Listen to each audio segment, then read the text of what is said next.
Hi everybody, welcome back to my channel. Today I have a small shop update to share with you.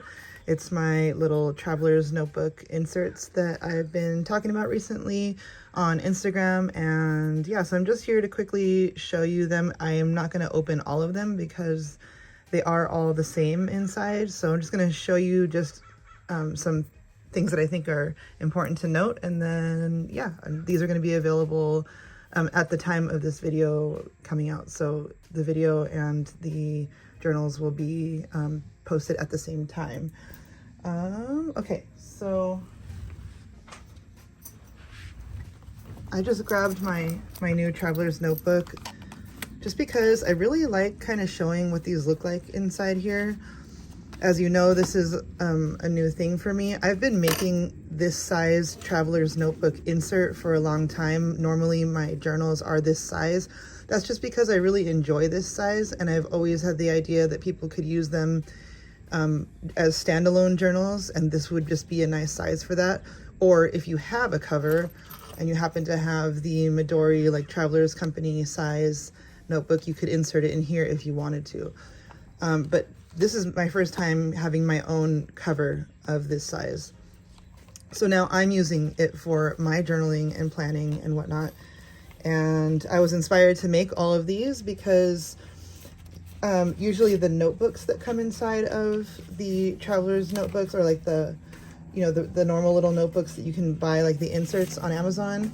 They, they're plain, or they're calendars or whatnot. And I wanted to make some options for people who might want more of a junk journal style insert with various papers and kind of maybe inspiring to collage in, and of course have a really beautiful cover. So that's what I've done with these, and they are blank. I didn't add any pockets or any like tags or anything like that. So these are blank, but I chose specific papers that I thought would be fun for this type of notebook, and what I would want to use and what I think would be really cool for me to play with in my traveler's notebook. And so yeah, it's about the paper selection, and I'm just imagining like just really cool collage work in here and just like having a lot of fun in here. So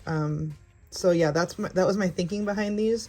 As you know, I make really elaborate and beautiful journals filled with ephemera and wallpapers and this and that. And sometimes I like to have a variety in my shop for people who maybe are uninspired by that and who don't want to have a lot of clutter inside their journal and would rather put it in their journal themselves with their special things. So that's kind of also the thinking behind these, is a more blank canvas with your own collage work and whatnot.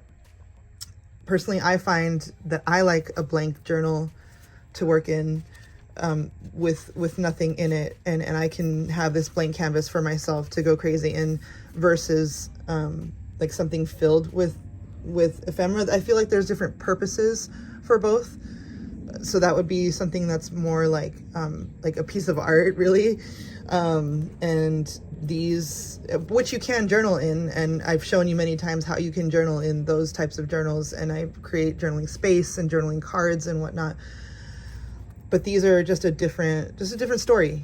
They're just a different story, different type of thing. So I'm gonna just go over the journal types that I have here. And yeah, okay, so I have these two that are similar to ones that I've sold previously in my shop, where I've done like a recycled paper cover and I've stamped on it.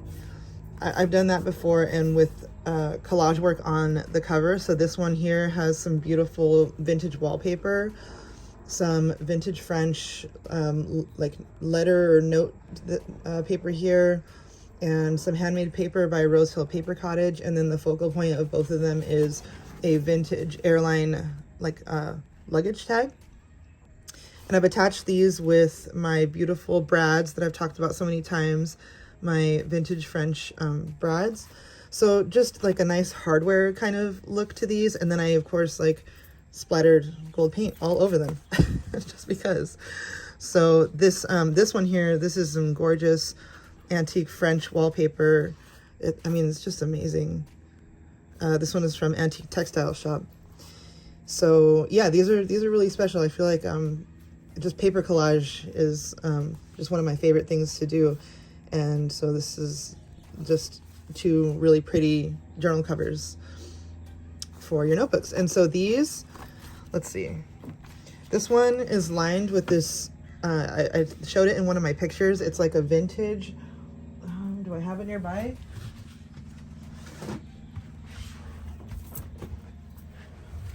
It's this vintage Peanuts date book that I found, and I don't know, it's just something fun. Like, I just thought the pages were really cool, and so I chose the March calendar to line that one. It's nice and thick paper, and it just kind of added like a nice thickness to the cover, like a sturdiness. So that's what this is. And let's see, this one I just lined with some pattern paper, which I just felt like the colors were nice with the cover. So very simple. And let's go over the differences, or the different papers in here. Okay, so I'll open this one. They all have the same layout, the same papers throughout all of them in the same order, so there's absolutely no need to go through all of them. Let's see, we have a vintage envelope. This is, I have many like huge vintage ledgers, so I've cut down a lot of my papers, my ledger papers to put throughout here. So here's one. I've used Tim Holtz scrapbook paper in here, a full-size sheet, which you'll see coming up, and then also this small little fold-out. So every single journal has kind of like a little fold-out here, so you can see already a variety in size of the papers. So again, I'm just imagining this all being filled up with writings and, you know, things glued in here and stuff, and I just think the variety of sizes of papers too will look really cool once you've filled it up. This one here is some Strathmore sketch or drawing paper, and it's just like this nice craft kind of paper with a little bit of like almost like you can see like the little threads in the paper. It's really nice. This is just some vintage Cambridge ledger paper. This looks like the Strathmore paper, but it's actually from a vintage scrapbook. And so I took out it was empty when I found it, and I took out all the pages, and it's just kind of like this nice thick paper, and I like the neutral color of it. So I cut it all down and included it in here. Here I've done two papers next to each other, vintage onion skin paper. This is my, I've shown it in a video before, that big box of vintage, I think it's Eaton onion skin paper. So I think this would be really fun to write on. And I did two papers because I'm just imagining like your pen marks like on a spread here with these nice thin papers. And then some more pattern paper, Tim Holtz. This is vintage memo paper, so it came out of a vintage memo book. This paper here is throughout all the journals. Now this comes from a ledger that I have that is absolutely enormous. I could probably cut, I mean, the length of this is 8.25 approximately. I could probably have cut like 3 lengths of it with one page. It's just so big. So what I've done is I've obviously cut out the page here from the top portion where they have their printed numbers there, and then in some of the other journals where I wanted to utilize that whole page, and I've cut down another section of paper. It doesn't show the number, obviously, right? Because the number only appears once on the one page. So I have this ledger stamp here. This is a vintage ledger stamp, and it's like the same sort of font. And so what I've done is just stamped on that second portion of that page, just to give it that same ledger feel. Now it is ledger paper. It does come from that same ledger. It just doesn't have the numbers, but I know we all like to kind of see that little detail of ledgers. So you see, that's kind of how it looks. Okay, so I just wanted to point out that difference. So this is the top. This is all one page. This is the top of it with the number that was on it, and then I just kind of recreated it with my stamp here for this page. So just to not waste, you know, that bottom portion of that ledger paper just because it didn't have the numbers, or include it without the numbers, which is fine, but I wanted to just each journal have that same feature where you can see like the ledger numbers. So let's see, which one was I flipping through? I guess it doesn't really matter, right? I'll continue with this one just to change it up. So the ledger paper, this is a natural like ivory type of paper. I'm not sure what it is, but it on the back of the box that I have, it says natural. I hope you can kind of see the color of it. I'm filming in natural light right now too, so, and it's a little bit shadowy and dark in my studio here in the doorway, so I don't know if you can really see it, but it's a really beautiful paper.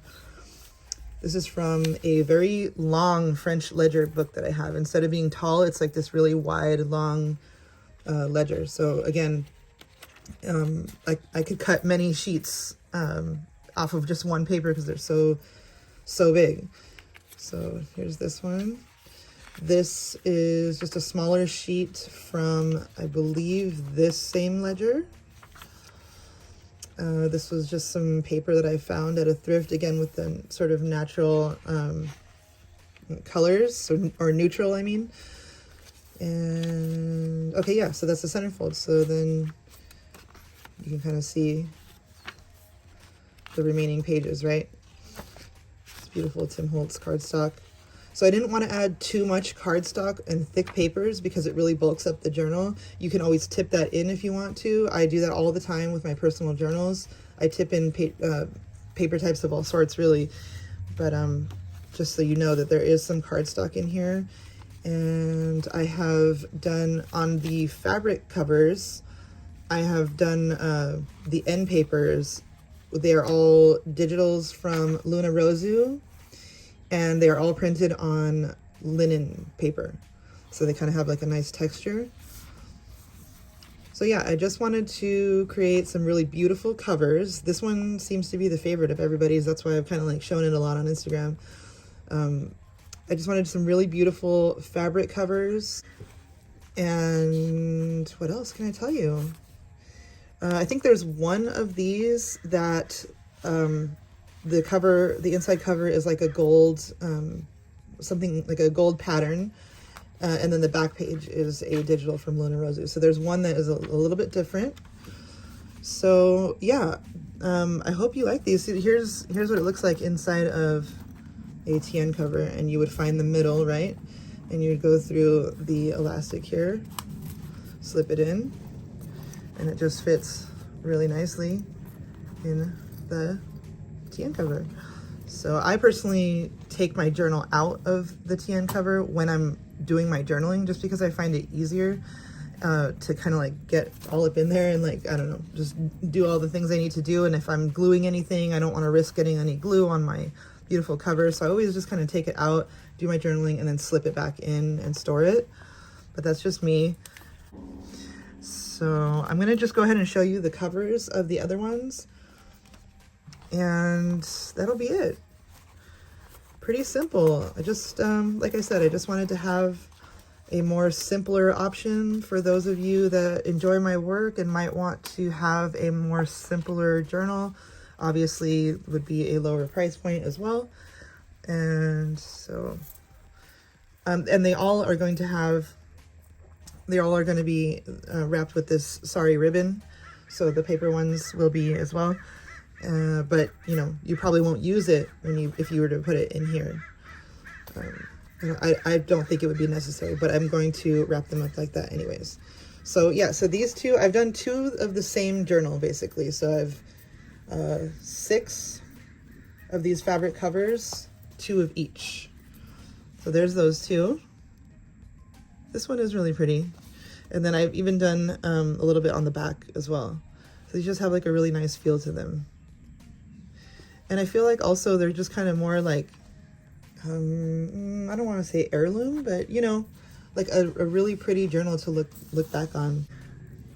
Okay, so that was those 2, and then there is these. Let's see, I'll open one of them because they're both pretty much the same. There's the sort of green and pink version. Really beautiful trims. This is one of my favorite trims. And this is the back. And the blue one. I'll just take off. Oh, I think I need to cut this here. I'll cut that off. Let's see. So here's the blue one. Blue and pink. And then the back of those. All thrifted fabrics, antique fabrics, vintage fabrics, bohemian trims, laces, and little French trims here and there. So yeah. So that's my little shop update, you guys. 6 fabric covered notebooks with a variety of paper types inside. This is the one that I just recently posted on Instagram. Beautiful opening page. Beautiful back page. And then the 2 paper collage ones with metal details. The backs of those. So yeah, I'm gonna leave you guys here. I'm gonna edit this video now so I can get it out ASAP. And let me know in the comments what you think of these and if you would use a blank notebook like this, or just leave me any kind of feedback that you would like. So thank you so much for watching, and I look forward to talking with you tomorrow during my shop update. Oh, did I say tomorrow? I mean, I guess today, because I'm filming this on Thursday and this video will be out Friday. Okay, I need more coffee. I will talk to you guys soon. Thanks for watching. Bye.